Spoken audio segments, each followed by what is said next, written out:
Hello everyone, તમારા બધાનું સ્વાગત છે જેવીસ કિચનમાં. આજની રેસીપી ઇન્ટરેસ્ટિંગ છે, તો વિડીયો લાસ્ટ સુધી જોવાનું ભૂલશો નહીં. ચણાનું શાક તો આપણે ખાતા જ હોઈએ, બટ આ ચણાની રેસીપી જે ઇઝી પણ છે અને ગ્લુટન ફ્રી પણ છે અને સાથે સાથે ટેસ્ટી પણ લાગે છે. તો ચાલો શરૂ કરીએ કાળા ચણામાંથી એક હેલ્ધી ડીશ. ચણાને 4 થી 5 કલાક માટે પલાળી લેશું, એટલે તેને વધારે બાફવાની જરૂર ના પડે. અને પછી કુકરમાં આપણે ચણાને લઈને એમાં અડધો ગ્લાસ જેટલું પાણી અને સ્વાદ પ્રમાણે મીઠું નાખી દઈશું. 3 થી 4 સીટી વગાડી લઈને ચણાને બાફી લઈશું. ચણા બફાય ત્યાં સુધીમાં આપણે વેજીટેબલને કટ કરી લઈશું. મેં અહીંયા વેજીટેબલ કટ કરવા માટે કટર લીધેલું છે, તમે ઝીણું ઝીણું પણ કટ કરી શકો છો. મેં અહીંયા રેડ, ગ્રીન અને યલો કેપ્સિકમ એન્ડ ગાજર લીધેલું છે. તમે તમારી ચોઈસનું કોઈ પણ વેજીટેબલ્સ લઈ શકો છો. હવે આપણે કટ કરી લઈશું. તો તમે જોઈ શકો છો કે કેટલું ઝીણું ઝીણું કટ થાય છે. બસ આપણે આ જ રીતનું ઝીણું ઝીણું કરવાનું છે, કેમ કે તે સરખી રીતે ચડી જાય એટલા માટે. કટ થઈ જાય એટલે આપણે એને એક બાઉલમાં કાઢી લઈશું. ફરીવાર કટર લઈને તેમાં ડુંગળી અને મેં 2 મરચાં નાખ્યા છે. તમે જો વધારે તીખું ખાતા હોય તો વધારે મરચાં નાખી શકો છો. અને એક ટમેટું અને 5 થી 6 કળી લસણની તેને ઝીણું ઝીણું કટ કરી લેવાનું છે. જો જાડું કટ કરીશું તો તે ચડશે નહીં અને ટેસ્ટમાં પણ પછી સારું નહીં લાગે. કટ થઈ જાય પછી આપણે જે વેજીટેબલ બાઉલમાં કાઢેલું હતું તેની જ સાથે મિક્સ કરી લઈશું. હવે આને સાઈડ પર રાખી દઈશું અને અપ્પેની સાથે ખાવા માટે ગ્રીન ચટણી બનાવી લઈશું. ચટણી બનાવવા માટે મિક્સચર કટરમાં આપણે થોડા ધાણા, 1 થી 1.5 મરચું અને થોડી સીંગ એડ કરીશું, એટલે ચટણીમાંથી થિકનેસ આવશે અને સ્વાદ સારો આવશે. હવે એમાં 4 થી 5 ચમચી દહીં એડ કરીશું. હવે તેમાં સ્વાદ પ્રમાણે મીઠું એડ કરીશું, પણ મેં અહીંયા થોડું સંચળ પાવડર નાખેલો છે. સંચળ પાવડરથી ટેસ્ટ સારો આવે છે, તો તમે એ પણ નાખી શકો છો. હવે તેને મિક્સચરમાં ગ્રાઇન્ડ કરી લઈશું. ગ્રાઇન્ડ થઈ ગઈ છે. ચટણીનો એકદમ ગ્રીન કલર આવ્યો છે અને બહુ જાડી અને બહુ પતલી પણ નહીં, એ રીતે બની છે. હવે તેને એક બાઉલમાં કાઢી લઈશું અને ચટણીનો વઘાર કરીશું તો ઓર સારો ટેસ્ટ આવશે, એટલે આપણે થોડો વઘાર કરી લઈએ.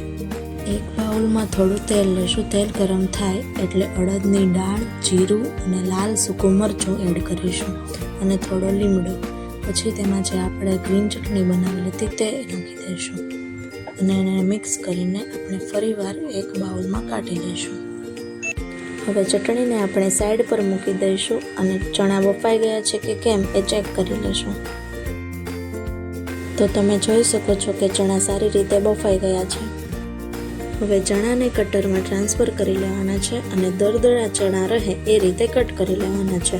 કાળા ચણામાં સારી એવી માત્રામાં પ્રોટીન અને ફાઈબર હોય છે. તો તમે જોઈ શકો છો કે ચણા દરદરા રહે એ રીતે કટ કરી લીધેલા છે. હવે આપણે વેજીટેબલની સાથે ચણા મિક્સ કરી લઈશું.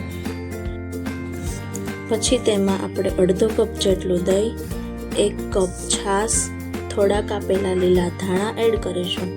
પછી તેમાં બેઝિક મસાલા જેવા કે 1 ચમચી લાલ મરચું, થોડું ધાણા જીરું અને સ્વાદ પ્રમાણે મીઠું અને લીંબુ નીચોવીને સરખી રીતે મિક્સ કરી લઈશું.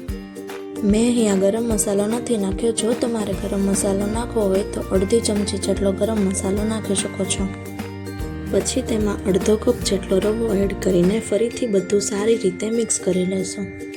રવો નાખવાથી અપ્પેમાં સારું એવું બાઇન્ડિંગ આવશે અને ક્રિસ્પી બનશે. હવે આપણે અપ્પે પેન લઈને તેમાં થોડું તેલ નાખીને ગરમ થવા દઈશું.